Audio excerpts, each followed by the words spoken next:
నమస్తే, welcome to local news. నేను తులసి. ముందుగా హెడ్లైన్స్.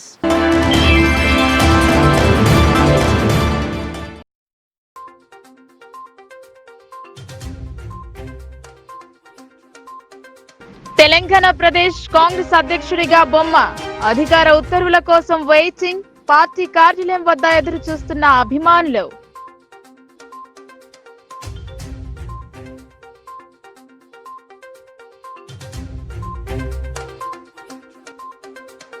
ఎన్నటికీ బీఆర్ఎస్ బీజేపీలో విలీనం కాదు. ఐక్య కార్యాచరణ కమిటీకి అండగా ఉంటాం. ఎంపీ అరవింద్ వెల్లడి.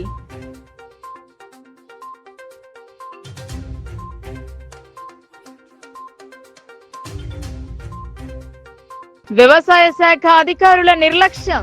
సమయ పాలన పాటించని అధికారులు. రైతు వేదిక వద్ద నిరీక్షిస్తున్న రైతులు.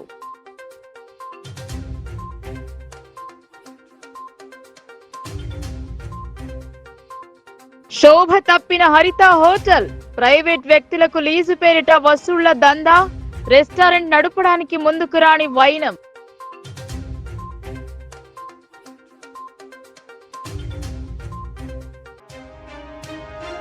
రంగు మారిన ఎస్ఆర్ఎస్పీ ప్రాజెక్టు నీరు. దుర్వాసన వస్తోందని అన్నదాతల ఆందోళన. నీటితో పంటలు దెబ్బతింటాయని ఆవేదన.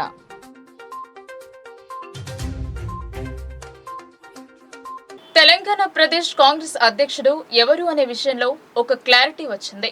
రాష్ట్రంలో కాంగ్రెస్ అధికారంలోకి వచ్చినప్పటి నుంచి కొనసాగుతున్న చర్చకు ఎండ్ కార్డ్ పడింది. అదిగో అధికారిక ప్రకటన వచ్చేస్తోంది. ఇదిగో ఈయనే కన్ఫర్మ్ అయ్యారని విశ్వసనీయ సమాచారం. తెలంగాణ కాంగ్రెస్ అధ్యక్షుడు ఎవరు? రాష్ట్రంలో కాంగ్రెస్ అధికారంలోకి వచ్చినప్పటి నుంచి ఇటీవల సీఎం రేవంత్ రెడ్డి పీసీసీ పదవీ కాలం అయిపోయినంత వరకు నడిచిన ఇంకా నడుస్తున్న ఏకైక చర్చ ఒక్కరా ఇద్దరా?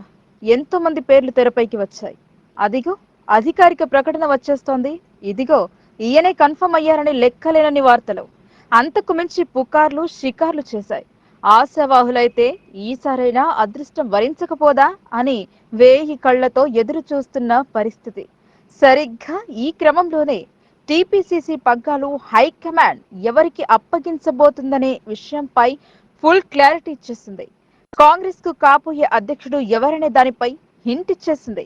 తెలంగాణ నూతన పీసీసీ అధ్యక్షుడిగా సీనియర్ నేత బొమ్మ మహేష్ కుమార్ గౌడ్ పేరు దాదాపు ఖరారయ్యింది.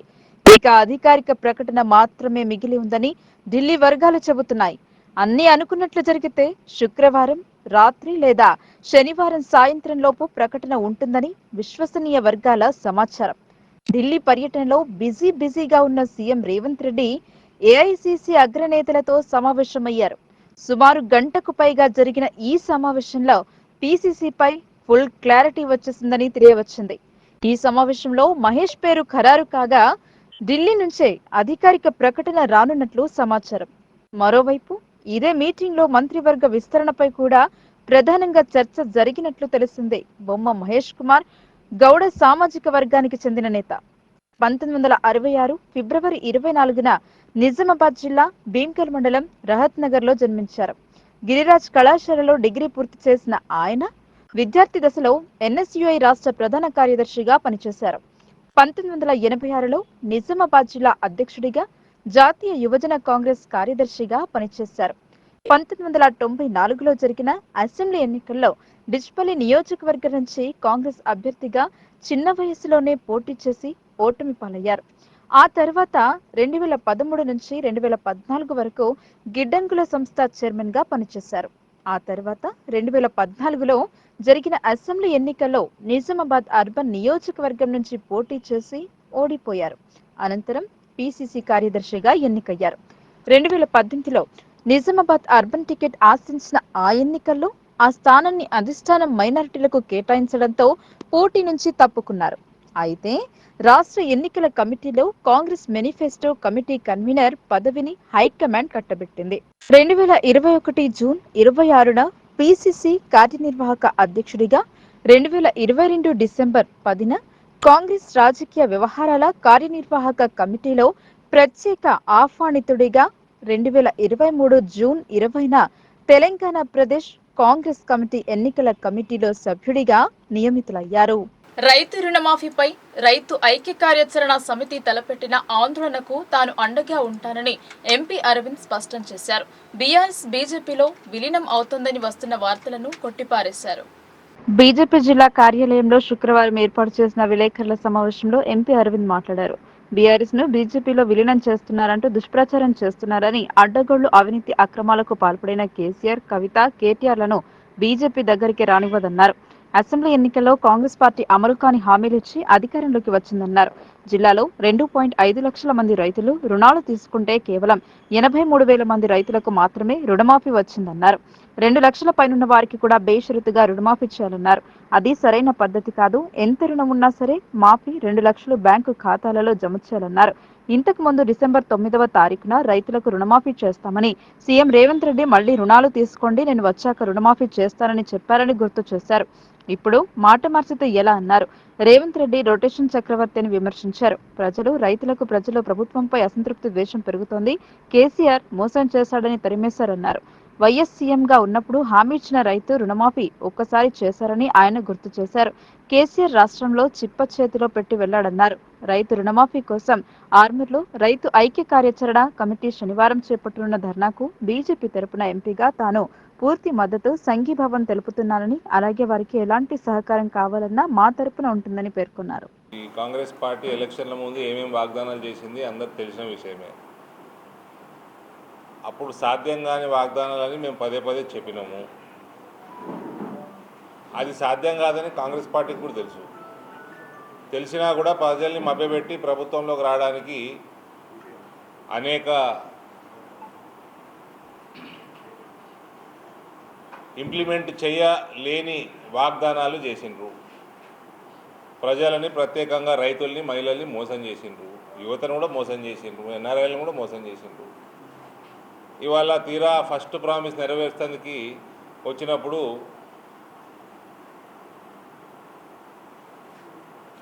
మన ప్రాంతంలో, మన జిల్లాలో 2,55,000 రైతులు రుణాలు తీసుకుంటే కేవలం 83,000 అంటే 1/3 30% రైతులకి రుణమాఫీ చేసే పరిస్థితి రాష్ట్రంలో ఉన్నది.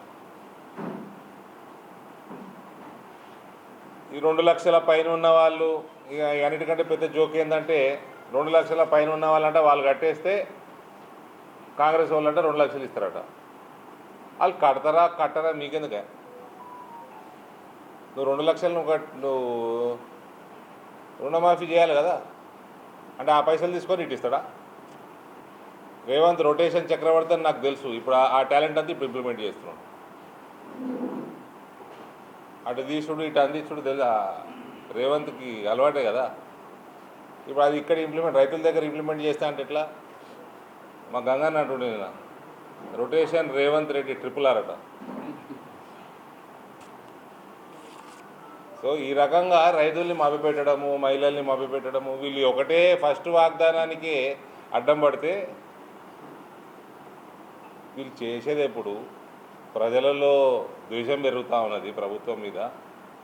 అప్పుడు మోసం చేసిండని కేసీఆర్ 10 సంవత్సరాలు అనేక వర్గాలని మోసం చేసిండని ఆయన ధర్మేసిండ్రు. ఇప్పుడు వీళ్ళు వచ్చి ఫస్ట్ ప్రామిస్కే అడ్డం పడుతున్నారు. రైతాంగం రేపు ప్రత్యేకంగా చేపట్టిన ధర్నా కార్యక్రమానికి మా పార్టీ తరఫున, ఎంపీగా నా తరఫున పూర్తి మద్దతు, సంఘీభావం, ఎటువంటి సపోర్ట్ మా తరఫు నుంచి కావాలన్నా ఫ్యూచర్లో రైతు శ్రేయస్సు కోసం తప్పకుండా మా తరఫున ఉంటుంది. రేపు రైతులు చేపట్టే కార్యక్రమానికి మాత్రం పూర్తి స్థాయిలో సంఘీభావం. రేపు 24. ఇప్పుడు మొత్తం వివాదమే ఉన్నది. ఇలా ఆలే 42,000 కోట్లు ఉన్నారు, ఆలే 7,000 కోట్లు ఇచ్చారు. పనికిమాల కండిషన్లను పెట్టిండ్రు. ఆ కండిషన్లన్నీ మేనిఫెస్టోలో పెట్టాలి కదా, ముందే పెట్టాలి కదా. బడ్జెట్లో వేసి 30% రైతులకు అందుతుంది, 70% అందుతలేదు రాష్ట్రంలో. మన జిల్లాలో అయితే 30%కే అందింది. మన జిల్లాలో బలమైన రైతాంగం, బ్రహ్మాండమైన పంటలు, ఫర్టైల్ ల్యాండ్స్. మన జిల్లా తర్వాతనే ఎక్కడైనా అగ్రికల్చర్. మేము ఈ ఛానళ్ళన్నీ బీఆర్ఎస్ బీజేపీ విలీనం అని చూపిస్తుంది. ఎవరన్నా చెప్పిర్రా? ఇదిగోండి ఇవాళ రేపు రాజకీయాలల్లా ఈడ గెలుస్తుండు అటు దుంకుతున్నాడు, ఆడ గెలుస్తుండు ఇటు దుంకుతున్నాడు. కల్వకుంట్ల చంద్రశేఖరరావు, కేటీఆర్, కవిత ఈ ముగ్గురికి బీజేపీ తోటి జీవితాంతం ఎటువంటి సంబంధం ఉండదు. క్వశ్చనే లేదు. ఇక వేరే వాళ్ళు ఎటు దుంపుతారో ఎటు పోతారో అవన్నీ నడుస్తూనే. ఆల్రెడీ కాంగ్రెస్లో విలీనమైంది కదా, కాలేదు ఎమ్మెల్యేలు. ఒక ఎమ్మెల్యే అయితే పోయి ఎంపీ నిలబడే కాంగ్రెస్ టికెట్ మీద. మళ్ళీ మీరు బీజేపీ బీఆర్ఎస్ విలీనం అంటారు ఏంది? మీ ఛానళ్ళు మీరేనా విలీనమైనరా?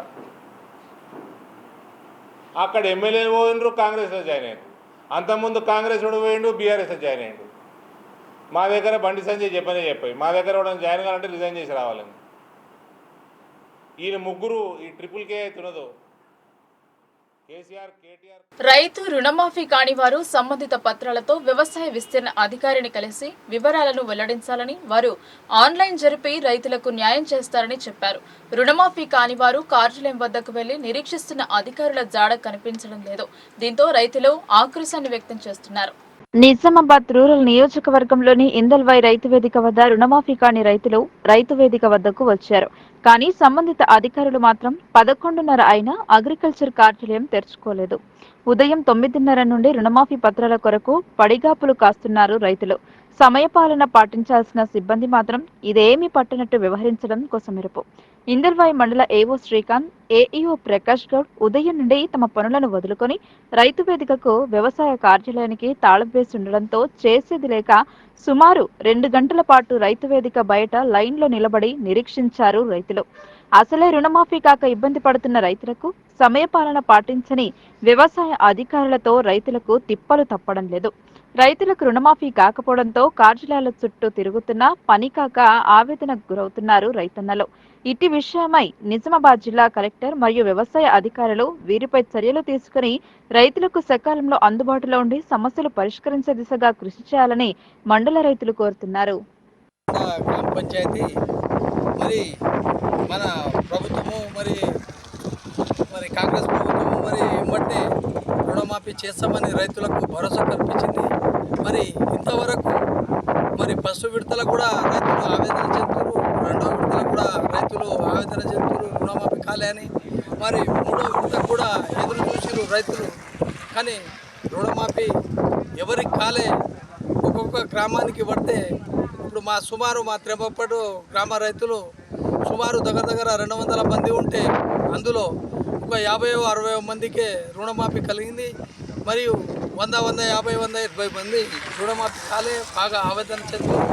దయచేసి మరి కాంగ్రెస్ ప్రభుత్వము మరియు రేవంత్ రెడ్డి ప్రభుత్వము మరి దీన్ని దయచేసి ప్రభుత్వాన్ని ముందుకు చూపి మరి రైతులకు బాధ కలగకుండా మరి తొందరగా ఏదైతే రైతులకు రాలేదో రుణమాఫీ మరి దయచేసి ఈ రైతులకు రుణమాఫీ 2 లక్షలు ఏదైతే అన్నారో మరి ప్రతి ఒక్క రైతుకు మరి పాస్బుక్ ఆధారంగా మరి ఏవేవో కొర్రీలు పెడుతురు, ఆ కొర్రీలేమో కాకుండా మరి ఏ రైతు పట్ట పాస్బుక్ ఉందో ఆ పాస్బుక్ ఆధారంగా మరి వాళ్ళకు.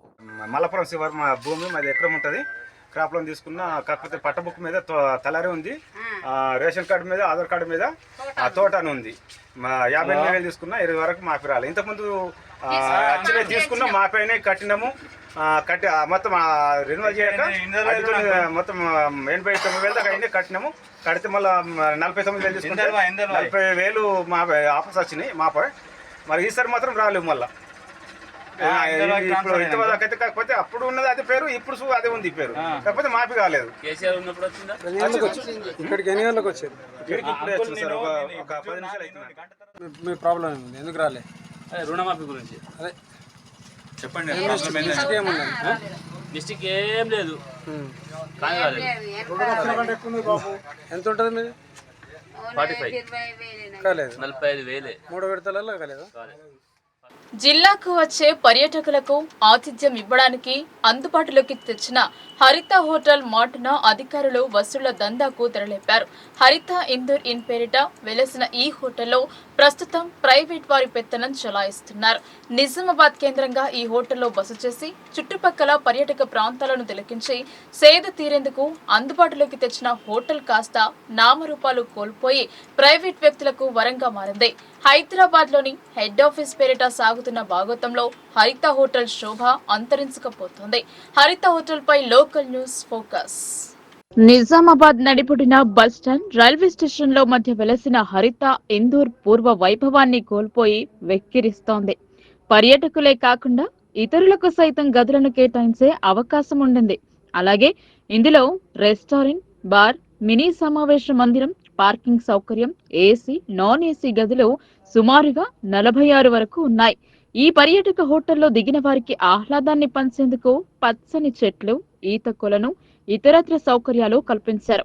తెలంగాణ రాష్ట్ర టూరిజం శాఖ ఆధ్వర్యంలో ఏర్పాటు చేసిన ఈ హోటల్ నేడు దీనావస్థకు చేరింది. హరితాలో ప్రస్తుతం రెస్టారెంట్ లేకుండా పోయింది. కేవలం బార్ మాత్రమే కొనసాగుతోంది. మహిళల కోసం ఏర్పాటు చేసిన వాష్రూమ్లకు తాళాలు దర్శనమిచ్చాయి. ఇందులో సుమారుగా 14 మంది సిబ్బంది ఉండగా ఇందులో ఒక్కరే రెగ్యులర్ ఎంప్లాయ్, మిగతా వారంతా తాత్కాలిక సిబ్బంది మాత్రమే. ఇక్కడే ట్విస్ట్ నెలకొంది. దీనిని ఆనుకుని ఉన్న చెన్నై షాపింగ్ మాల్ సిబ్బంది వాహనాలు ఇక్కడ పార్కింగ్ చేస్తున్నారు. హెడ్ ఆఫీస్ తో ఒప్పందం కుదుర్చుకున్నారు అని చెప్పడం తప్ప అందుకు సంబంధించిన పత్రాలను చూపడం లేదు. దీనివల్ల మీకు వచ్చిన నష్టం ఏంటని ప్రశ్నిస్తున్నారు. సదరు మేనేజర్ అందుబాటులో లేకపోయినా కనీస సమాచారం ఇవ్వకుండా ఒప్పంద ఉద్యోగులు దాదాగిరికి దిగుతున్నారు. ప్రభుత్వ ఖజానాకు గండికొట్టి నామమాత్రపు అద్దె వసూలు చేస్తూ ఇక్కడే దాబా, హోటల్, పార్కింగ్ సౌకర్యాల కోసం వసతులు కల్పిస్తున్నారు. వీరంతా ప్రైవేట్ వ్యక్తులే. వీరికి టూరిజం శాఖతో ఒప్పందం ఉంది అని చెప్పడం మినహా అందుకు సంబంధించిన పత్రాలను ఎక్కడా చూపడం లేదు. వెబ్సైట్ లో టెండర్ నోటిఫికేషన్ పెట్టిన హరితాలో రెస్టారెంట్ నడపడానికి ఎవ్వరూ ముందుకు రావడం లేదు. ఈ హోటల్ ఆవరణలోనే ప్రైవేట్ వ్యక్తుల హోటళ్లు అండగా టూరిజం హోటల్ టెండర్ ఎలా వేస్తారో వారికే తెలియాలి. దీంతో సరికొత్త దందాకు తెరలేపారు. కాసుల కోసం విలువైన హోటల్ను పార్కింగ్ కు అడ్డాగా మార్చేశారు. భారీ ఎత్తున సాగుతున్న వసూళ్ల దందాలో ఉన్నత స్థాయిలో వాటాలు వెళుతున్నాయనే ఆరోపణలు ఉన్నాయి. అందుకే స్థానిక అధికారులు అడ్డు అదుపు లేకుండా వ్యవహరిస్తున్నారు. అత్యంత ఖరీదైన స్థలంలో టూరిజం శాఖ కోట్లాది రూపాయలు వెచ్చించి నిర్మించిన హోటల్ పర్యాటకులకు ఏ మేరకు సౌకర్యాలు కల్పిస్తుందో కానీ అధికారులకు కాసులు కురిపిస్తోంది.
నిజామాబాద్ జిల్లాలో ఆయా పర్యాటక ప్రాంతాలను చూడడానికి వచ్చే ప్రజల సౌకర్యార్థం ప్రభుత్వం హరిత హోటళ్లను అందుబాటులోకి తెచ్చింది.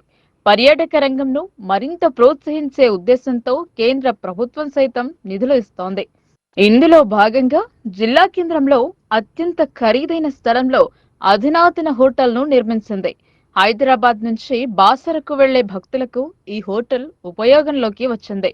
విశాలమైన పార్కింగ్ ఈ హోటల్ కు కలిసి వచ్చింది. కానీ ఇలాంటి వసతులతో హోటల్ అందుబాటులోకి వచ్చిన నేపథ్యంలో టూరిజం ప్రమోషన్ మీద దృష్టి పెట్టి ఆ దిశగా జిల్లాకు వచ్చే పర్యాటకులను పెంచాల్సిన అధికారులు హరిత హోటల్ను తమ ఆర్థిక అవసరాలు తీర్చే వనరుగా చేశారు. ఈ హోటల్ను ప్రైవేట్ పార్కింగ్ అడ్డాగా మార్చేశారు. చుట్టుపక్కల ప్రైవేట్ వ్యాపారులతో మామూళ్లు మాట్లాడుకుని వారి వాహనాలను ఇదే హోటల్ ఖాళీ స్థలంలో పార్కింగ్ చేసుకోవడానికి అనుమతి ఇచ్చేస్తున్నారు. ఈ మధ్య సమీప దూరంలో ఉన్న షాపింగ్ మాల్ ఈవెంట్ చేస్తే ఇక్కడే పార్కింగ్ సౌకర్యం కల్పించారు.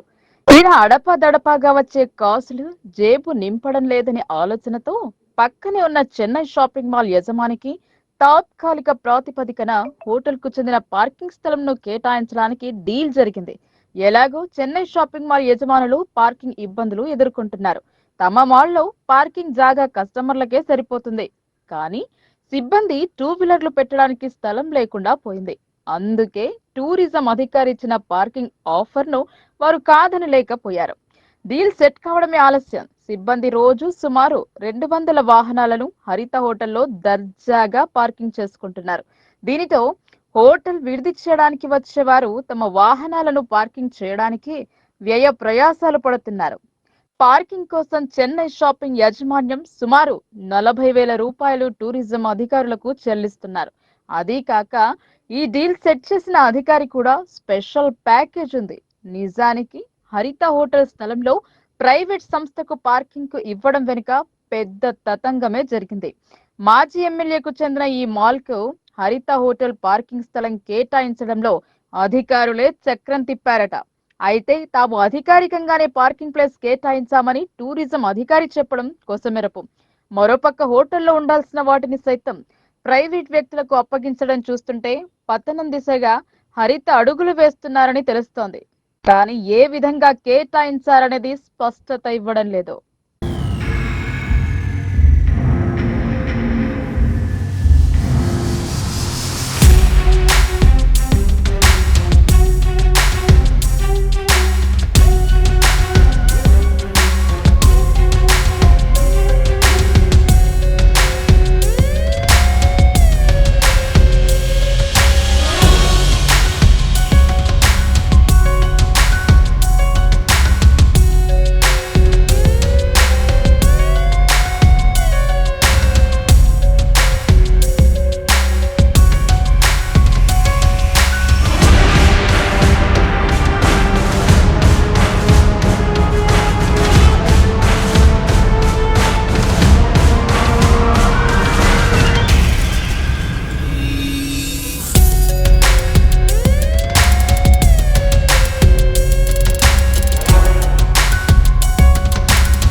నిజామాబాద్ జిల్లా ఉత్తర తెలంగాణ వరప్రదాయిని శ్రీరామ్ సాగర్ ప్రాజెక్టు రిజర్వాయర్లోని నీరు ఒక్కసారిగా ఆకుపచ్చ రంగులోకి మారింది. అంతేగాక ఆ రంగు నీరు దుర్వాసన వస్తోందని, అదే రంగు నీటిని ఆయకట్టుకు కాలువల ద్వారా పంట సాగుకు నీటిని విడుదల చేయడంతో పంట భూముల్లోకి చేరిన నీరు దుర్వాసన వస్తోందని రైతులు ఆందోళన చెందుతున్నారు. ఎస్ఆర్ఎస్పీ ప్రాజెక్టులోని రంగునీటి వల్ల పంటలకు తెగుళ్లు వ్యాపిస్తాయని రైతులు ఆవేదన వ్యక్తం చేస్తున్నారు. ఎగువ ప్రాంతాల నుంచి వరదలతో పాటు వ్యర్థాలు కొట్టుకురావడంతో ఏటా ప్రాజెక్టులో నీరు రంగు మారుతోంది. గతేడాది సెప్టెంబర్లో మొదటి వారంలో కూడా ప్రాజెక్టులో నీరు రంగు మారింది. ప్రాజెక్టు ఎగువన మహారాష్ట్రలోని ధర్మాబాద్ వద్ద గల పలు కెమికల్ ఫ్యాక్టరీల నుంచి వ్యర్థాలను వరదలు వచ్చిన సమయంలో గోదావరిలోకి ఎక్కువగా వదులుతున్నారు. కాబట్టి నది నీరు కలుషితం అవుతుందని స్థానికులు, అధికారులు అంటున్నారు. అయితే ఆ కెమికల్ ఫ్యాక్టరీలను కట్టడి చేయడంలో అక్కడి ప్రభుత్వం ఎలాంటి చర్యలు తీసుకోవడం లేదని స్థానిక ప్రాజెక్టు అధికారులు చెబుతున్నారు. ఈ ప్రాజెక్టు నుంచి మిషన్ భగీరథ ద్వారా తాగునీటి అవసరాల కోసం ప్రతిరోజు 231 క్యూసెక్కుల నీటిని వదులుతారు. అలాగే ప్రాజెక్టు చేపల వేటపై సుమారు 5,000 మత్స్యకార కుటుంబాలు ఆధారపడి ఉన్నాయి. నీరు కలుషితం కావడం వల్ల ప్రాజెక్టులు చేపలు మృత్యువాత పడుతున్నాయని మత్స్య అధికారులు ఆందోళన చెందుతున్నారు. నీరు రంగు మారడంపై వెంటనే విచారణ చేపట్టాలని రైతులు, మత్స్యకారులు కోరుతున్నారు.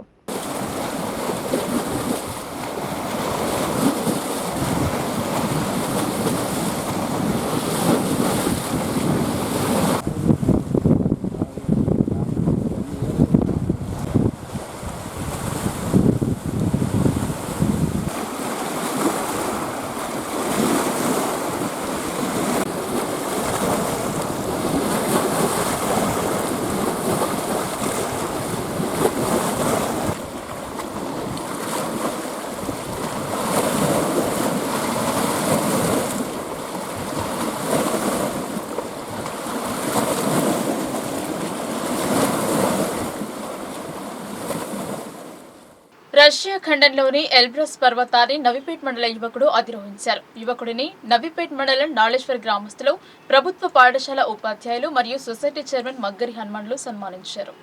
నవీపేట్ మండలం నాళేశ్వర్ గ్రామంలోని రైతు కుటుంబంలో జన్మించిన ఆర్మూర్ మారుతి ఈ నెల 17వ తేదీన రష్యా ఖండంలోని ఎత్తైన ఎల్బ్రస్ పర్వతాన్ని అధిరోహించి రికార్డు సృష్టించాడు. యువకుడు స్వగ్రామం నాళేశ్వర్ కు వచ్చిన మారుతికి బినోలా సొసైటీ చైర్మన్ మగ్గరి హనుమాన్లో గ్రామాభివృద్ధి కమిటీ సభ్యులు, పాఠశాల ఉపాధ్యాయులు, వివేకానంద యువ విభాగ్ వారు, నాళేశ్వర్ ప్రభుత్వ పాఠశాల విద్యార్థులచే ఈ రోజు ఘనంగా బ్యాండ్ బాజాలతో స్వాగతం పలకడం జరిగింది. ఈ సందర్భంగా పర్వతాన్ని అధిరోహించిన మారుతి మాట్లాడుతూ గత సంవత్సరం కింద కిలిమాంజరో పర్వతాన్ని అధిరోహించడం జరిగిందని, అలాగే ఈ నెలలో రష్యాలోని ఎత్తైన ఎల్బ్రస్ పర్వతాన్ని అధిరోహించడం జరిగింది అన్నారు. ఎవరెస్ట్ శిఖరం అధిరోహించడమే తన లక్ష్యమన్నారు. మారుతి విద్యార్థులను ఉద్దేశించి మాట్లాడుతూ విద్యార్థులు క్రమశిక్షణతో, పట్టుదలతో ఉంటే అనుకున్నది సాధించవచ్చు అని అన్నారు. ఈ కార్యక్రమంలో సొసైటీ చైర్మన్ మగ్గరి హనుమాన్లు, పాఠశాల ఉపాధ్యాయులు, గ్రామాభివృద్ధి కమిటీ సభ్యులు సురేష్, మోహన్, వివేకానంద యువ విభాగ సభ్యులు శేఖర్, రఘు, రాకేష్, ఉదయ్, గ్రామస్తులు చిన్నదొడ్డి ప్రవీణ్, రమేష్, కృష్ణ, అరుణ్ తదితరులు ఉన్నారు. ఖండంలోని ఎల్బ్రస్ పర్వతాన్ని విజయవంతంగా ఎక్కి ఈరోజు తన సొంతూరు, తన పుట్టిన ఊరు, తన విద్య నేర్పిన పాఠశాలలో ఈరోజు సన్మాన కార్యక్రమాన్ని ఏర్పాటు చేయడం ఈ సందర్భంగా చాలా ఆనందంగా సంతోషిస్తున్నాను. అలాగే ఈరోజు మారుతి గారికి మేము ఘన స్వాగతం పలికి సన్మాన కార్యక్రమం చేశామని చెప్పేసి ముందుకు వచ్చిన పాఠశాల అధ్యాపక బృందానికి కూడా ప్రత్యేక ధన్యవాదాలు తెలుపుకుంటున్నాను. అలాగే మారుతికి వెన్నంటూ ఉంటూ ప్రతిక్షణం మారుతికి సలహాలు, సూచనలు ఇస్తున్న వివేకానంద యూత్ విభాగ్ వారికి కూడా నా హృదయపూర్వక ధన్యవాదాలు తెలుపుకుంటున్నాను. అలాగే మారుతి గారు ఎక్కడో చదవలేదు, ఇక్కడ నుంచే తనకు క్రీడా రంగాన్ని, నైపుణ్యాన్ని తనకు మన పాఠశాల ఉపాధ్యాయులు కల్పించారు. అలాగే ఇక్కడ ఉపాధ్యాయ బృందం కూడా మా నాళేశ్వర పిల్లల్ని మీ సొంత పిల్లలుగా అనుకొని వారికి ఏ కళారంగంలో నైపుణ్యం ఉన్నదో కళారంగాన్ని బయటకు తీసి మారుతులాగే వీళ్ళందరూ కూడా తయారు చేయాలని చెప్పేసి మీకు మనస్ఫూర్తిగా నేను కోరుకుంటున్నాను. అలాగే రాబోయే రోజుల్లో తను అనుకున్న లక్ష్యాన్ని, ఎవరెస్ట్ శిఖరాన్ని విజయవంతంగా పూర్తి చేసుకోవాలని మారుతి గారికి మనస్ఫూర్తిగా నా తరపున, మన పాఠశాల తరపున, నాళేశ్వర్ గ్రామస్తుల తరపున ప్రత్యేక ధన్యవాదాలు తెలుపుకుంటూ చక్కటి విజయంతో రావాలని చెప్పి సందర్భంగా కోరుకుంటున్నాను. వేదికను అలంకరించిన పెద్దలందరికీ, ఉపాధ్యాయులకి అండ్ నాతోటి నా తమ్ముళ్ళు, చెల్లెళ్ళకి అండ్ ఇక్కడున్న ప్రతి ఒక్క పెద్దవారందరికీ నా యొక్క పేరున నా యొక్క కృతజ్ఞతలు ఇక్కడికి వచ్చినందుకు. సో ఈ అమూల్యమైన సమయాన్ని నాకు ఇచ్చినందుకు, ఇంత పెద్ద 16 రోజు నైట్ మేము బయలుదేరాం. సో అప్పటికి కూడా చాలా వెదర్ కూడా బాగాలేదు, బట్ అయినా స్టార్ట్ చేసాం మేము. సో అప్పుడు చేస్తున్నప్పుడు ఏమైందంటే చాలామంది వెనక్కి అవుతున్నారు, చాలామంది బ్యాక్ రావడం కానీ ఇలాంటివి చేస్తున్నారు. బట్ మనకి ఎట్లా అనిపిస్తుంది అంటే, నేను కూడా ఒక్కొక్కసారి అనుకున్నాను, త్రీ టైమ్స్ అనుకున్నాను నేను కిందికి రావాలని. అయితే మన ఒక ఎగ్జాంపుల్తో చెప్తా. నార్మల్గా మనం ఒక ట్రైన్ టికెట్ బుక్ చేసి అది మిస్ అయినాం అనుకోండి, తిరుపతికి కానీ ఎటన్నా కానీ ఒక ట్రైన్ టికెట్ బుక్ చేసినాం. పోడు భూములకు పట్టాలు ఇవ్వాలని అఖిల భారత రైతు కూలీ సంఘం ఏఐకేఎంఎస్ జిల్లా ప్రధాన కార్యదర్శి దుడ్డు గంగాధర్ డిమాండ్ చేశారు. రుణమాఫీ కాని రైతులకు వెంటనే కాలయాపన చేయకుండా రుణమాఫీ చేయాలని ఆయన అన్నారు. నిజామాబాద్ జిల్లాలో సాగు చేసుకుంటున్న పోడు భూములకు పట్టాలు ఇవ్వాలని అఖిల భారత రైతు కూలీ సంఘం జిల్లా ప్రధాన కార్యదర్శి దుడ్డు గంగాధర్ ప్రభుత్వాన్ని డిమాండ్ చేశారు. మాక్లూర్ మండలం మాణిక్ భండార్ చెక్క దగ్గర శుక్రవారం విలేకరుల సమావేశం నిర్వహించారు. ఆయన మాట్లాడుతూ రైతులకు 2 లక్షల రుణమాఫీ చేయాలని, రుణమాఫీ కాని రైతులకు వెంటనే కాలయాపన చేయకుండా రుణమాఫీ చేయాలని ఆయన అన్నారు. సిరికొండ మండలం రావుట్ల గ్రామంలో ఫారెస్ట్ అధికారులు గిరిజనులపై పెట్టిన కేసులన్నీ ఎత్తివేయాలని ఆయన ప్రభుత్వాన్ని డిమాండ్ చేశారు. ప్రభుత్వమే పోడు భూములకు పట్టాలిస్తానని ఒక పక్క చెప్పుకుంటూ అమాయకమైన గిరిజనులపై దాడులు చేయడం సరికాదని ఆయన అన్నారు. పోడు భూములకు పట్టాలు ఇవ్వాలని, అట్లాగే రైతులకు రైతు భరోసా ఇవ్వాలని, అన్ని పంటలకు 500 రూపాయలు బోనస్ ఇవ్వాలని ఆయన ప్రభుత్వాన్ని డిమాండ్ చేశారు. ఈ కార్యక్రమంలో నాయకులు అబ్బయ్య, ప్రశాంత్, లక్ష్మణ్, రామకృష్ణ, సంజీవ్ తదితరులు పాల్గొన్నారు. రైతులకు వెంటనే మాఫీ చేయాలని చెప్పేసి, 2 లక్షల రుణమాఫీ మాఫీ చేయాలని చెప్పేసి కాలయాపన చేయకుండా ప్రభుత్వము రుణమాఫీ చేయాలని చెప్పేసి అఖిల భారత రైతు కూలీ సంఘంగా డిమాండ్ చేస్తున్నాం. రైతులు అనేక ఇబ్బందులు పడుతున్నారు. అట్లాగే రైతు భరోసా కూడా ఇవ్వాలని చెప్పేసి కోరుతా ఉన్నాం. ప్రధానంగా ఆదివాసీ పోడు భూములు పోడు భూములకు పట్టాలు ఇవ్వాలని ప్రభుత్వమే చెప్తున్న రావుట్ల గ్రామంలో ఫారెస్టు భూములను సాగు చేసుకుంటే పోలీసులు దౌర్జన్యంగా అనేకమైన గిరిజనులపై దాడులు చేయడం బాధాకరం. పోడు భూములకు వెంటనే సాగు చేసుకున్న పోడు భూములకు పట్టాలు ఇవ్వాలని చెప్పేసి ప్రధానంగా అఖిల భారత రైతు కూలీ సంఘంగా డిమాండ్ చేస్తూ ఉన్నాం. వాళ్ళ మీద ఉన్నటువంటి కేసులను కూడా ఎత్తివేయాలని చెప్పేసి కోరుతూ ఉన్నాం. ప్రభుత్వం ఒక పక్క చెప్పుకుంటా మరొక పక్క ఆదివాసీ గిరిజనుల వంటి దాడులు కేసులు పెడుతున్నారు. ఇది సరైనదని అని చెప్పేసి కోరుతూ ఉన్నాం. లేని ఏడల పెద్ద ఎత్తున ఆందోళన చేస్తామని చెప్పేసి అఖిల భారత రైతు నవీపేట్ మండలం అబ్బాపూర్ గ్రామం వద్ద ద్విచక్ర వాహనం అడ్డం రావడంతో అదుపు తప్పి స్తంభాన్ని ఢీకొట్టింది కారు. ఈ ప్రమాదంలో ఒకరు మృతి చెందగా పలువురికి తీవ్ర గాయాలయ్యాయి. నవీపేట్ మండలం అబ్బాపూర్ గ్రామం వద్ద గురువారం రాత్రి సమయంలో ఘోర రోడ్డు ప్రమాదం సంభవించింది. బైన్సా నుండి బోధన్ వైపు వెళ్తున్న టవేరా కారుకు గుర్తు తెలియని ద్విచక్ర వాహనం అడ్డం రావడంతో డివైడర్ ను ఢీకొట్టి 4 పల్టీలు కొట్టింది. కారులో ప్రయాణిస్తున్న సల్మాన్ అక్కడికక్కడే మృతి చెందగా అందులో ప్రయాణిస్తున్న 5గురికి తీవ్ర గాయాలయ్యాయి. క్షతగాత్రులను చికిత్స నిమిత్తం జిల్లా కేంద్రంలోని ప్రభుత్వ ఆసుపత్రికి తరలించారు. ఘటన గురించి సమాచారం అందుకున్న పోలీసులు అక్కడికి చేరుకుని కేసు నమోదు చేసి విచారణ చేపట్టారు. కోటగిరి మండలంలోని వినాయక్ నగర్ లో అంగరంగ వైభవంగా సంకట విమోచన శ్రీ గణపతి దేవత ప్రతిష్టాపన మహోత్సవం జరిగింది. మాజీ స్పీకర్ బాన్స్వాడ నియోజకవర్గ శాసనసభ్యులు పోచారం శ్రీనివాసరెడ్డి, రాష్ట్ర అగ్రో ఇండస్ట్రీస్ చైర్మన్ కాసుల బాలరాజులు పాల్గొని ప్రత్యేక పూజలు జరిపారు. వినాయక్ నగర్ కాలనీ భక్తజనాలతో కిటకిటలాడింది. నిజామాబాద్ జిల్లా కోటగిరి మండల కేంద్రంలోని వినాయక నగర్ లో కాలనీ వాసుల ఆధ్వర్యంలో సంకట విమోచన శ్రీ గణపతి దేవత ప్రతిష్టాపన మహోత్సవ కార్యక్రమం నిర్వహించారు. ఈ కార్యక్రమం బుధ, గురు, శుక్రవారాలలో ప్రత్యేక పూజా కార్యక్రమాలు జరిపారు. ఈ కార్యక్రమానికి వినాయక్ నగర్ కాలనీలోని ప్రతి మహిళలు అత్తగారింటి నుండి పుట్టింటికి వచ్చి పూజా కార్యక్రమంలో పాల్గొన్నారు. ఈ కార్యక్రమానికి ముఖ్య అతిథులుగా మాజీ స్పీకర్ బాన్స్వాడ నియోజకవర్గ శాసనసభ్యులు పోచారం శ్రీనివాసరెడ్డి, రాష్ట్ర అగ్రో ఇండస్ట్రీస్ చైర్మన్ కాసుల బాలరాజులు పాల్గొని ప్రత్యేక పూజా కార్యక్రమం చేశారు. ఈ సందర్భంగా గ్రామ పెద్దలు ముఖ్య అతిథులకు శాలువాతో సన్మానించి జ్ఞాపకాన్ని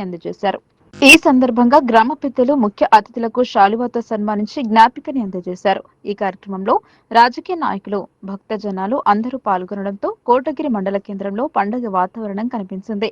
అనంతరం పోల కుసుమకుమారి, పోల విఠల్ ఆధ్వర్యంలో మహా అన్నదాన కార్యక్రమం నిర్వహించారు. ఈ సంకట యోజన గణపతి దేవత ప్రతిష్టాపన కార్యక్రమంలో పాల్గొన్న ప్రతి ఒక్కరూ అన్నప్రసాదాన్ని స్వీకరించారు. ఈ సందర్భంగా రాజేశ్వర్ జోషి మాట్లాడుతూ కోటగిరి మండల కేంద్రంలోని వినాయక్ నగర్ లో గత 3 రోజులుగా సంకట యోజన శ్రీ గణపతి దేవత ప్రతిష్టాపన మహోత్సవంలో భాగంగా బుధవారం గణపతి పూజ, గోపూజ, గురువారం స్థాపిత పూజలు, దేవతా పూజలు చేయడం జరిగిందన్నారు. అలాగే 3వ రోజున యంత్ర ప్రతిష్టాపన, గణపతి దేవత ప్రతిష్టాపన చేయడం జరిగిందని అన్నారు. వినాయక్ నగర్ లో 3 రోజుల నుండి భక్తజనాలు పాల్గొని ప్రత్యేక పూజలు చేస్తూ కార్యక్రమాన్ని విజయవంతం చేయడం జరిగిందన్నారు. నేడు గణపతి దేవత ప్రతిష్టాపన అంగరంగ వైభవంగా జరిగిందని ఆయన పేర్కొన్నారు. భక్తులందరికీ సంకట యోజన శ్రీ గణపతి దేవత కృపా కటాక్షాలు ఎల్లప్పుడూ ఉండి వర్షాలు సమృద్ధిగా పడి ప్రతి ఒక్కరూ పాడి పంటలతో సుఖ సంతోషాలతో ఉండాలని ఆయన కోరారు. అలాగే కోటగిరి ప్రాథమిక సహకార సంఘం అధ్యక్షులు కూచి సిద్ధు మాట్లాడుతూ సంకట యోజన గణపతి దేవత ప్రతిష్టాపన కార్యక్రమానికి ముఖ్య అతిథులుగా పాల్గొని ప్రత్యేక పూజలు చేసి కార్యక్రమానికి విజయవంతం చేసిన మాజీ స్పీకర్ బాన్స్వాడ నియోజకవర్గ శాసనసభ్యులు పోచారం శ్రీనివాసరెడ్డికి అగ్రో ఇండస్ట్రీస్ చైర్మన్ కాసుల బాలరాజ్కు గ్రామ ప్రజల తరపున కృతజ్ఞతలు తెలుపుతున్నామన్నారు. ఈ సంకట యోజన గణపతి దేవత ప్రతిష్టాపన కార్యక్రమంలో పొత్తంగల్ మండల కాంగ్రెస్ పార్టీ అధ్యక్షులు పుప్పాల శంకర్, మాజీ జెడ్పీటీసీ శంకర్ పటేల్, మాజీ సర్పంచ్ పత్తి లక్ష్మణ్, మాజీ ఎంపీటీసీ కొట్ట మనోహర్, మాజీ సర్పంచ్ పేర్కూర్ గంగాధర్, మాజీ సర్పంచ్ బర్ల గంగాధర్, మాజీ market committee chairman Gangadhar, పోళ్ల Vithal షెట్, పోళ్ల అశ్విన్ షెట్, నిశాంత్ షెట్, తేళ్ల రవికుమార్, కొల్లూరి కిషోర్ బాబు, శ్రీధర్ బాబు, బర్ల మధుకర్, ప్రాథమిక సహకార సంఘం ఉపాధ్యక్షులు బొట్టె గజేందర్, బాన్స్వాడ నియోజకవర్గ యూత్ కాంగ్రెస్ ప్రధాన కార్యదర్శి గంధపు రాజు, కూచి శ్రీనివాస్, దళిత నాయకులు హనుమంతు, కన్నం సాయిలు, దౌలయ్య, రవి, లాలయ్య, బ్యాగరి మారుతి తదితరులు పాల్గొన్నారు. విఘ్నేశ్వర భగవానికి జై. కోటగిరి మండల కేంద్రంలోని వినాయక నగర్ కాలనీలో 3 రోజులుగా గణపతి ప్రతిష్టాపన కార్యక్రమం అంగరంగ వైభవంగా నిర్వహించడం జరిగింది. మొదటి రోజు బుధవారం రోజున ఉదయము గణపతి పూజ పుణ్యాహవచనము, తర్వాత గోపూజ, తర్వాత యాగశాల ప్రవేశము, దేవతా స్థాపన జరగడం జరిగింది. రెండవ రోజు మొదటి రోజులో స్వామివారికి నీళ్ళలో జలాదివాసం చేయడం జరిగింది. రెండవ రోజు కూడా స్థాపిత దేవత పూజలు, తర్వాత ధాన్యాదివాసం, పుష్పాదివాసం, ఫలాదివాసం, శయాదివాసం చేయడం జరిగింది రెండో రోజు. మూడో రోజు కూడా స్వామివారికి యంత్ర ప్రతిష్టాపన 10 గంటల 21 నిమిషాలకు, దాని తర్వాత స్వామివారి మూర్తి ప్రతిష్టాపన చేయడం జరిగింది. గ్రామంలోని అందరి సహాయ సహకారాలతోటి అంగరంగ వైభవంగా 3 రోజులు దివ్యంగా ఏ విఘ్నాలు రాకుండా విఘ్నేశ్వరుడు చక్కగా తన పూజా కార్యక్రమాలు నిర్వహించుకొని ఈరోజు ఆలయంలో కూర్చొని అందరికీ భక్తులకు దర్శన భాగ్యం కలిగించడం జరిగింది. కనుక ఆ వినాయకుడి అనుగ్రహంతో అందరూ కూడా సుఖ సంతోషాలతో ఉండి, పిల్లా పాపతో ఉండి, చక్కగా అందరూ కూడా ఆయురారోగ్యైశ్వర్యాలతో ఉండి స్వామివారి దర్శనం చేసుకొని అందరూ కూడా నువ్వు రావు చేయవాళ్ళు కానీ ఏం చేస్తూ ఉండే లాభం మహోత్సవ కార్యక్రమం మన సహచరులు ఎమ్మెల్యే గారు, మాజీ మంత్రివర్యులు, మాజీ శ్రీనివాస్ రెడ్డి గారు, పోచారం శ్రీనివాస్ రెడ్డి గారు రావడం జరిగింది. వారికి వినాయక నగర్ కాలనీ తరఫున స్వాగతం పలికాము. మరి పూజా కార్యక్రమంలో పాల్గొని అగ్రో సంస్థ చైర్మన్ కాసా బాలరాజు కూడా రావడం జరిగింది. ఇద్దరు ముఖ్య నాయకులు వచ్చి ఈ విగ్రహ ప్రతిష్టాపనలో పాల్గొని విజయవంతం చేసినందుకు సబ్ కలెక్టర్ హోదా కలిగిన బోధన్ ఎట్టకేలకు తిరిగి సబ్ కలెక్టర్ నియామకం జరిపారు. గతంలో కొన్ని రోజులు సబ్ కలెక్టర్ గా వచ్చి వెళ్లిన తర్వాత అదే కేటగిరీ అధికారి నియామకం జరగలేదు. నిజామాబాద్ జిల్లాలో అతిపెద్ద డివిజన్ గా బోధన్ ఉండేది. దీనికి సబ్ కలెక్టర్ హోదా ఉంది కానీ ఆర్టీఓ స్థాయి అధికారితో నెట్టుకొస్తున్నారు. గతంలో సబ్ కలెక్టర్లను నియమించిన వారి బదిలీ అనంతరం తిరిగే ఆర్టీఓ స్థాయి అధికారి నియామకం జరిపారు. 2012లో కార్తికేయ మిశ్రా సబ్ కలెక్టర్ గా బాధ్యతలు చేపట్టారు. అటు తర్వాత హరినారాయణ్ 2013 నుండి 2014 వరకు పనిచేశారు. 2 సంవత్సరాల పాటు సబ్ కలెక్టర్ నియామకం జరగలేదు. 2016లో సిక్తా పట్నాయక్ సబ్ కలెక్టర్ గా బాధ్యతలు నిర్వహించి 2018లో బదిలీ అయ్యారు. అదే సంవత్సరం అనురాగ్ జయంతిని నియమించారు. కొన్నాళ్ల పాటు పనిచేసి బదిలీపై వెళ్లారు. అప్పటి నుండి ఆర్టీఓ స్థాయి అధికారుల పాలనలో కొనసాగుతున్న బోధన్ కు తాజాగా వికాస్ మహత్ను బోధన్ సబ్ కలెక్టర్ గా నియామకం జరుపుతూ ఉత్తర్వులు జారీ చేశారు. ప్రతి సంవత్సరం నిర్వహించే వినాయక ఉత్సవ కమిటీని బోధన్ సార్వజనిక్ కమిటీ ఎన్నుకుంది. ఏకచక్రేశ్వర ఆలయంలో నిర్వహించే నవరాత్రి వేడుకల కోసం కమిటీ ఎన్నిక జరిపారు. బోధన్ పట్టణంలో జరిగే గణేష్ ఉత్సవాలకు సంబంధించి సార్వజనిక ఉత్సవ కమిటీని ఎన్నుకోవడం జరిగింది. శుక్రవారం పట్టణంలోని ఏకచక్రేశ్వర శివాలయం ప్రాంగణంలో గ్రామ పెద్దలు సమావేశం నిర్వహించి సార్వజనిక కమిటీ సభ్యులను ఎన్నుకున్నారు. సార్వజనిక కమిటీ అధ్యక్షులుగా శ్రీకాంత్ గౌడ్, ప్రధాన కార్యదర్శి తాడు మహేష్, కోశాధికారి గంగుల దేవిదాస్లను ఎన్నుకున్నారు. ఈ కార్యక్రమంలో విలేజ్ కమిటీ అధ్యక్షుడు బాగారెడ్డి, బీర్కూర్ బుజ్జి, రుద్ర సత్యం, సింధి విజయ్, సత్యం, పిట్ల సత్యం, రాములు, యాదవ్, సూర్యప్రకాష్ రెడ్డి తదితరులు పాల్గొన్నారు. ఈరోజు గ్రామ కమిటీ గత సంవత్సరం సార్వజనిక ఉత్సవ కమిటీ నిర్వహించినందున వారిచే నిర్వహించబడ్డ కొత్త సార్వజనిక నూతన కమిటీని ఎన్నుకోవడం జరిగింది. దాంట్లో భాగంగా గ్రామ పెద్దలందరూ కలిసి నన్ను ప్రెసిడెంట్గా ఎన్నుకోవడం జరిగింది. అలాగే కోశాధికారిగా గంగుల దాస్ని మరియు జనరల్ సెక్రటరీగా తాడు మహేష్ గారిని ఎన్నుకోవడం జరిగింది. ఈ కమిటీని ఎన్నుకున్నందుకు అందరికీ ప్రత్యేక ధన్యవాదాలు తెలియజేస్తున్నాను. అలాగే మిగతా కమిటీని మొత్తం సభ్యులం కూర్చొని ఎన్నుకోవడం జరుగుతుంది. అలాగే బోధన్ పట్టణ పుర ప్రముఖులందరికీ ఈ కమిటీని ఎన్నుకున్న సందర్భంగా వెంకటేశ్వర శివాలయము విగ్రహదాత, గణపతి విగ్రహదాత మన గంగుల దినేష్ గారు ఇవ్వడం జరుగుతుంది. వారికి కూడా ప్రత్యేక ధన్యవాదాలు. పచ్చదనాన్ని పెంచేందుకు గాను ప్రతి ఒక్కరూ ముందుకు రావాలన్నారు. మొక్కను నాటి దాని సంరక్షణకు బాధ్యతగా వహించాలన్నారు. అప్పుడే అనుకున్న లక్ష్యాన్ని చేరుకుంటామన్నారు.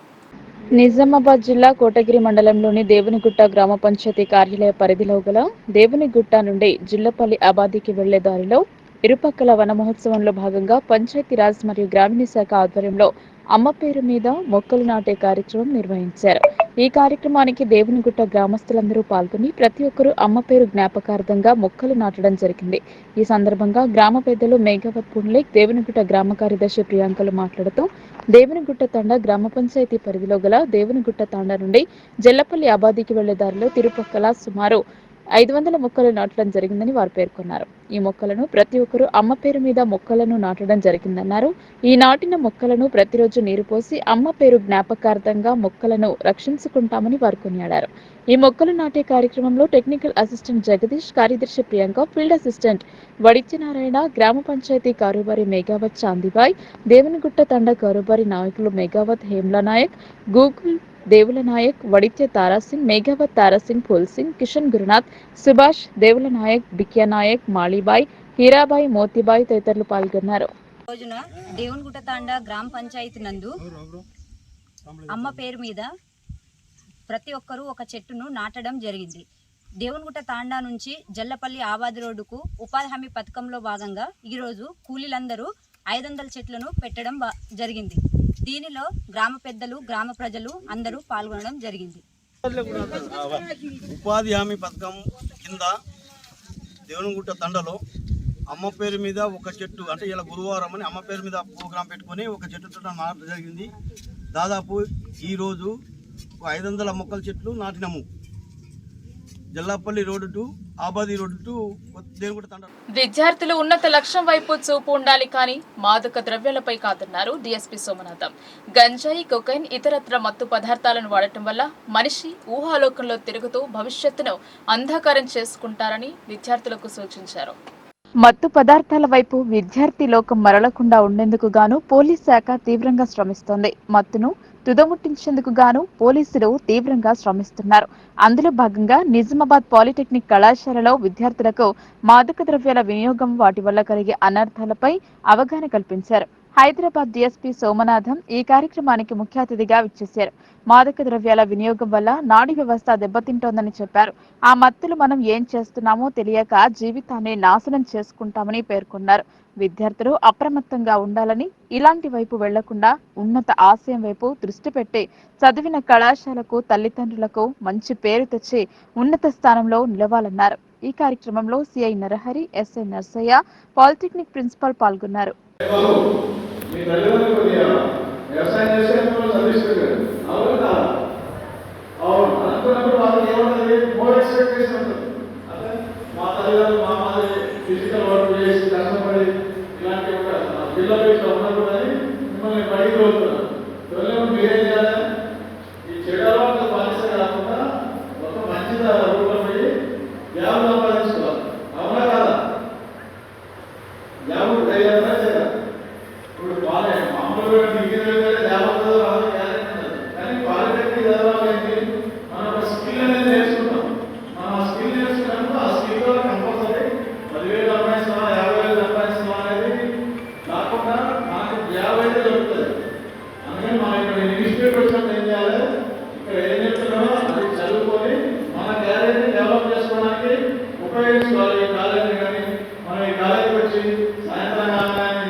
బీసీల కోసం బీసీల పొలిటికల్ పార్టీ ఆవశ్యకత ఎంతైనా ఉందని, బహుజనుల కోసం జాతీయ పార్టీని ఏర్పాటు చేస్తున్నట్టు అబ్బగుని అశోక్ గౌడ్ ఒక ప్రకటనలో తెలియజేశారు. బీసీలకు జరుగుతున్నటువంటి అన్యాయాన్ని దృష్టిలో పెట్టుకొని మరియు బీసీలు విద్యా, ఉద్యోగ, రాజకీయ పరంగా పూర్తిగా వెనుకబడి ఉన్నారని అశోక్ గౌడ్ తెలియజేశారు. ఎన్ని ప్రభుత్వాలు మారినా బీసీల తలరాతలు మారట్లేదని ఆయన ఆవేదన వ్యక్తం చేశారు. డాక్టర్ బాబాసాహెబ్ అంబేద్కర్ ఓటు హక్కును ఆయుధంగా ఇచ్చారని, ఈ డెమోక్రటిక్ కంట్రీలో స్వేచ్ఛను కల్పించారని ఆయన తెలియజేశారు. సావిత్రిబాయి, జ్యోతిబా ఫులే ఆశయాలను కొనసాగించడానికి ఈ యొక్క పార్టీని ప్రారంభిస్తున్నామని అబ్బగుని అశోక్ గౌడ్ తెలియజేశారు. తెలంగాణలో పార్టీ నిర్మించడానికి ముఖ్య కారణం ప్రస్తుతం ఉన్నటువంటి అగ్రవర్ణ రాజకీయ పార్టీలలో బీసీలకు సరైన స్థానం లేకపోవడం. గత కొద్ది రోజుల క్రితం కాంగ్రెస్ పార్టీలో ఒక బీసీ నాయకుడు సరైన ప్రాధాన్యత ఇవ్వడం లేదని ఆత్మహత్య యత్నానికి పాల్పడ్డాడని తెలియజేశారు. అనేక రకాలుగా నష్టపోతున్నారనే విషయం మరి మన బీసీల సమాజానికి అందరూ తెలుసు. మరి గతంలో తెలంగాణ ఉద్యమం ఎట్లా వచ్చి తెలంగాణ సాధించుకున్నామో మరి ఇప్పుడు బీసీలు కూడా అందరూ ఒకటే తాటికి వచ్చి మరి బీసీల కావలసినటువంటి వాటాలు బీసీ కులగణన కోసము మనం అందరము ధర్నాలో పాల్గొంటూ రోడ్ల మీదకి రావాల్సిన అవసరం ఎంతైనా ఉన్నది. మరి బీసీ సంఘాలు ఎన్నో సంఘాలు ఉన్నాయి మన రాష్ట్రంలో, దేశంలో. మరి ఎన్ని సంఘాలు ఉన్నా కానీ బీసీ పొలిటికల్ పార్టీ అనేది ఖచ్చితమైనటువంటి ఆవశ్యకత ఎంతైనా ఉన్నది, దాని అవసరం ఎంతైనా ఉన్నది. కాబట్టి బీసీలకు చట్టసభలో వెళ్ళాలంటే మరి ఖచ్చితంగా బీసీ పొలిటికల్ పార్టీ ఏర్పాటు చేయడం కోసము మరి ఈరోజు మరి నిజామాబాద్ ప్రాంతంలో గల నెక్కొచ్చి జాతీయ పార్టీ అంటే బీసీ పొలిటికల్ పార్టీని ఏర్పాటు చేస్తున్నందుగా సగర్వంగా పేర్కొంటున్నాం. అంటే బీసీలకు వెన్నుముగా అయినటువంటి మరి మన భారతదేశంలో ఉన్నటువంటి బీసీ జనాభా అత్యధిక శాతం 70% ఉన్నప్పటికీ బీసీలకు చట్టసభలో ఇప్పటి వరకు మరి రాజ్యాంగం రావట్లేదు. డాక్టర్ బాబాసాహెబ్ అంబేద్కర్ గారు మనకు ఓటు హక్కు అనే ఆయుధాన్ని మనకు ఇచ్చింది. మరి అదేవిధంగా రాజ్యాంగబద్ధంగా మనకు రావాల్సిన వాటా మనకి ఇంతవరకు రాలేదు. మరి జ్యోతిబా ఫులే, సావిత్రిబాయి ఆశయాలని ముందుకు కొనసాగించాలంటే మరి చట్టసభలో మరి బీసీ నాయకులు ఉండాలా? మరి బీసీ వార్తలు ముగించే ముందు హెడ్లైన్స్ మరోసారి.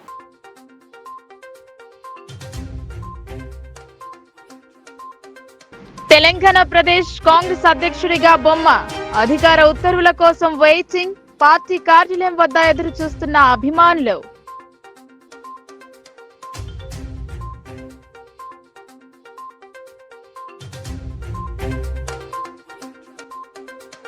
ఎన్నటికీ బీఆర్ఎస్ బీజేపీలో విలీనం కాదు, ఐక్య కార్యాచరణ కమిటీకి అండగా ఉంటాం, ఎంపీ అరవింద్ వెల్లడి.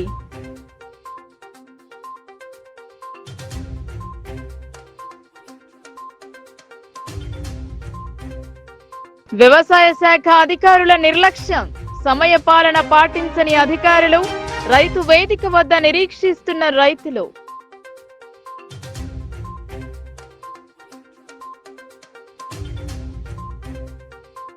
శోభ తప్పిన హరిత హోటల్, ప్రైవేట్ వ్యక్తులకు లీజు పేరిట వసూళ్ల దందా, రెస్టారెంట్ నడపడానికి ముందుకు రాని వైనం.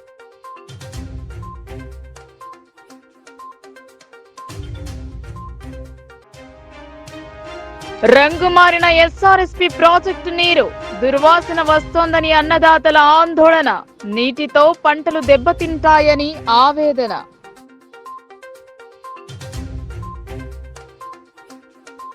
ఈ వార్తలు ఇంతటితో సమాప్తం. తిరిగి ప్రసారమయ్యే వార్తల్లో మళ్ళీ కలుద్దాం. అంతవరకు చూస్తూనే ఉండండి మీ లోకల్ న్యూస్, మన ఊరు మన వార్త.